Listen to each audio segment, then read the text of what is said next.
गोष्ट बकरी आणि मांजराची अनोखी मैत्री एक वेरची गोष्ट आहे. एका शांत गावात एका छोट्याशा छारा जुडपानी वेरलेल्या बागेत एक बकरी आणि एक मांजर राहत होते. बकरीचे नाव होते गुलाबी आणि मांजराचे नाव होते मिनू. गुलाबी होती खूप प्रेमळ आणि शांत स्वभावाची.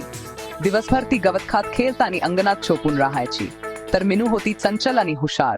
ती झाडावर चढायची, उंदीर पकडायची आणि अधूनमधून बकरीच्या पाठीवर झोपायची. सुरुवातीला गावातले लोक म्हणत, बकरी आणि मांजर त्यांची काय मैत्री होणार. पण गुलाबी आणि मिनू मात्र एकमेकींच्या साथीने खूप खुश होत्या. एकदा गावात एक वाघ येतो. सगळे प्राणी घाबरतात, पण गुलाबी आणि मिनमिनू एकत्र येऊन युक्ती काढतात. मिनू चपाट्याने वाघाच्या समोर उडी मारते, त्याचे लक्ष विचलित करते आणि गुलाबी जोरात आवाज करत गावकच्यांना बोलावते. सगळे मिळून वाघाला पळवून लावतात. त्या दिवसानंतर सगळे म्हणतात,